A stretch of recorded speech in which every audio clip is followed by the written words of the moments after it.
ಸಮಾಜದ ಒಂದು ವಿದ್ಯಾರ್ಥಿ ನಿಲಯದ ಒಂದು ಉದ್ಘಾಟನೆ ಧಾರ್ಮಿಕ ಕಾರ್ಯಕ್ರಮವು ಕೂಡ ಇದೆ. ಕಾರ್ಯಕ್ರಮದ ನಿಮಿತ್ತ ಮೈಸೂರಿಗೆ ಬಂದಿದ್ದಾರೆ.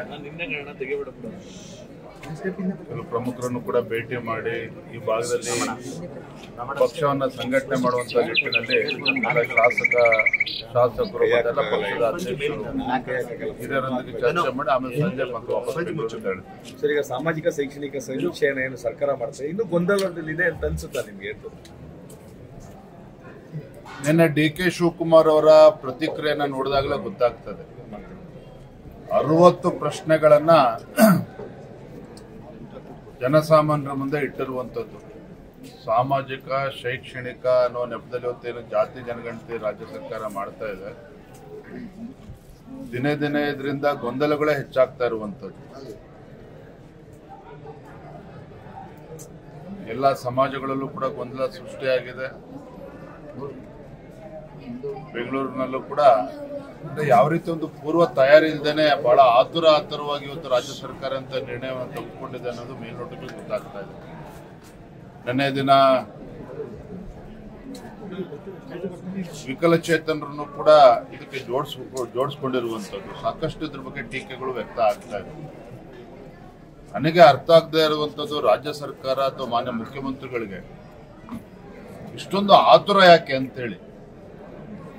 ಇಲ್ಲೊಂದ್ ಕಡೆ ನವೆಂಬರ್ ಕ್ರಾಂತಿ, ಅಕ್ಟೋಬರ್ ಕ್ರಾಂತಿ ಅಂತೇಳಿ ಕಾಂಗ್ರೆಸ್ ಪಕ್ಷದಲ್ಲಿ ಚರ್ಚೆ ನಡೀತಾ ಇದೆ.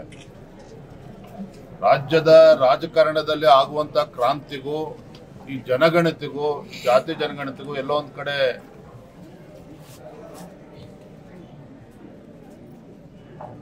ಇದೆಯಾ, ಇದ್ರಲ್ಲಿ ಏನಾದ್ರೂ ಕೂಡ ಅದಕ್ಕೆ ಏನ್ ಸಂಬಂಧ ಇದೆಲ್ಲವೂ ಕೂಡ ರಾಜ್ಯದಲ್ಲಿ ಚರ್ಚೆ ಆಗ್ತಾ ಇದೆ.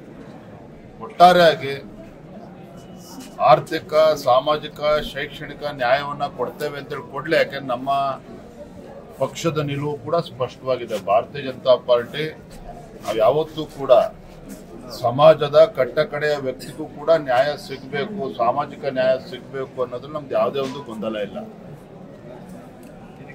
ದೇಶದ ಹೆಮ್ಮೆಯ ಪ್ರಧಾನಮಂತ್ರಿ ನರೇಂದ್ರ ಮೋದಿಜಿಯವರು ಒಂದು ಐತಿಹಾಸಿಕ ನಿರ್ಧಾರವನ್ನು ಕೂಡ ಈಗಾಗಲೇ ಘೋಷಣೆ ಮಾಡಿದ್ದಾರೆ. ಸ್ವಾತಂತ್ರ್ಯ ಬಂದ ನಂತರದಲ್ಲಿ ಯಾವುದೇ ಪ್ರಧಾನಮಂತ್ರಿಗಳು ನಿರ್ಧಾರ ಮಾಡದೇ ಇರುವಂತಹ ಒಂದು ನಿರ್ಧಾರವನ್ನು ಮೋದಿಯವರು ಮಾಡಿದ್ದಾರೆ. ಇಡೀ ದೇಶದಲ್ಲಿ ಜಾತಿ ಜನಗಣತಿಯನ್ನ ತೆಗೆದುಕೊಳ್ತೇವೆ, ಪ್ರಾರಂಭ ಮಾಡ್ತೇವೆ ಅಂತ ಈಗಾಗಲೇ ಘೋಷಣೆ ಆಗಿದೆ. ಆದರೆ ಇದರ ನಡುವೆ ನಮ್ಮ ರಾಜ್ಯದಲ್ಲಿ ಈ ರೀತಿ ಗೊಂದಲವನ್ನ ಸೃಷ್ಟಿ ಮಾಡುವಂತ ಅವಶ್ಯಕತೆ ಇರಲಿಲ್ಲ. ಅದು ಕೂಡ ನಡೀತಾ ಇದೆ. ನೋಡಿ ಏನೇನು ಸಿದ್ದರಾಮಯ್ಯ ಏಕಪಕ್ಷೀಯ ನಿರ್ಧಾರಗಳು ಇದಕ್ಕೆ ಕಾರಣಗಳಾಗುತ್ತಾರೆ. ಏಕಪಕ್ಷೀಯವಾಗಿ ಮಾಡಿದ್ದಾರೋ ದ್ವಿಪಕ್ಷೀಯವಾಗಿ ಮಾಡಿದ್ದಾರೋ ಎಲ್ಲರನ್ನೂ ವಿಶ್ವಾಸಕ್ಕೆ ತೆಗೆದುಕೊಂಡಿದ್ದಾರೋ ಆ ಭಗವಂತನಿಗೆ ಗೊತ್ತು. ಆದರೆ ಒಂದಂತೂ ಸತ್ಯ, ಬಹಳ ಆತುರದಲ್ಲಿ ಸಿದ್ದರಾಮಯ್ಯನವರು ಇದ್ದಾರೆ. ಈ ಕಳೆದ 2 ತಿಂಗಳಿಂದ ಮೈಸೂರಿನಲ್ಲಿ ಅವರ ಶಕ್ತಿ ಪ್ರದರ್ಶನ ಕೂಡ ನೀವು ಗಮನಿಸಿದ್ರೆ,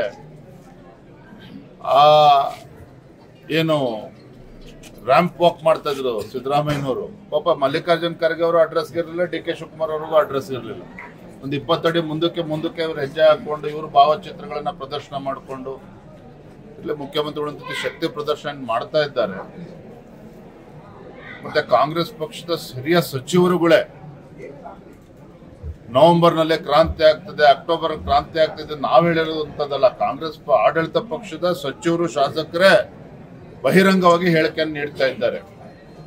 ಮತ್ತೊಂದು ಕಡೆ ಎಐಸಿಸಿಯ ಅಂದ್ರೆ ಕಾಂಗ್ರೆಸ್ ಪಕ್ಷದ ರಾಷ್ಟ್ರೀಯ ಪ್ರಧಾನ ಕಾರ್ಯದರ್ಶಿಗಳು ವೇಣುಗೋಪಾಲ್ ಏನ್ ಹೇಳಿದ್ದಾರೆ ನೋಡಿ, ನಾಯಕತ್ವ ಬದಲಾವಣೆ ಬಗ್ಗೆ ಚರ್ಚೆ ಮಾಡಬೇಡಿ, ಅದೇನೇ ಆಗ್ಬೇಕಾದ್ರೂ ಕೂಡ ನಮ್ಮ ಹೈಕಮಾಂಡ್ ತೀರ್ಮಾನ ಮಾಡ್ತದೆ. ಅಂದ್ರೆ ಯಾರು ಕೂಡ ನಾಯಕತ್ವ ಬದಲಾವಣೆ ಆಗುವುದಿಲ್ಲ ಅನ್ನೋದನ್ನ ಅವರ ವರಿಷ್ಠರು ಎಲ್ಲೂ ಕೂಡ ಹೇಳಿಲ್ಲ.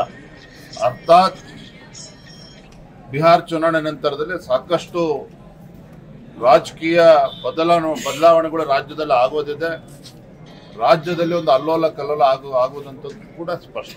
ಬಿಜೆಪಿಯ ಪಾತ್ರ ಏನಿರುತ್ತೆ ಸರ್ ರಾಜ್ಯದಲ್ಲಿ ಆ ಪರಿಸ್ಥಿತಿ ನಿರ್ಮಾಣ ಆದ್ರೆ? ಬಿಜೆಪಿಯ ಪಾತ್ರ ಏನಿರುತ್ತೆ? ನಮಗೆ 66 ಸ್ಥಾನಗಳಿಂದ 66ಗೆ 63ಕ್ಕೆ ಇಳಿದಿದ್ದೇವೆ. ವಿರೋಧ ಪಕ್ಷದಲ್ಲಿದ್ದೇವೆ. ವಿರೋಧ ಪಕ್ಷವಾಗಿ ನಾವು ಜವಾಬ್ದಾರಿಯುತವಾಗಿ ಏನು ಕೆಲಸವನ್ನು ಮಾಡಬೇಕು ಆ ಪ್ರತಿಪಕ್ಷವನ್ನು ನಾವು ಮಾಡ್ತಾ ಇದ್ದೇವೆ. ಇವತ್ತು ರಾಜ್ಯದ ಮುಂದೆ ಇರುವಂತಹ ಜ್ವಲಂತ ಸಮಸ್ಯೆ ಬಗ್ಗೆ ನಾವು ಹೆಚ್ಚೆಚ್ಚು ಚರ್ಚೆ ಮಾಡಬೇಕಾಗಿದೆ. ಉತ್ತರ ಕರ್ನಾಟಕ, ವಿಶೇಷವಾಗಿ ಕಲ್ಯಾಣ ಕರ್ನಾಟಕದಲ್ಲಿ ಏನು ಭೀಕರ ಮಳೆಯಿಂದ ಅವಾಂತರ ಸೃಷ್ಟಿಯಾಗಿದೆ, ರೈತರದ್ದು ಬೀದಿಗೆ ಬಂದಿಡ್ತದೆ. ತೊಗರಿ, ಈ ಕಡೆ ಸೋಯಾಬೀನು, ಬೇಳೆ ಬೆಳೀತಕ್ಕಂಥ ಆ ಭಾಗದ ಹೆಚ್ಚೆಚ್ಚು ರೈತರು ಆ ಬೆಳೆ ಸಂಪೂರ್ಣವಾಗಿ ನಾಶ ಆಗಿ ಇವತ್ತು ರೈತರು ಕಂಗಾಲಾಗಿದ್ದಾರೆ, ಬಡವರು ಮನೆ ಕಳೆದುಕೊಂಡಿದ್ದಾರೆ.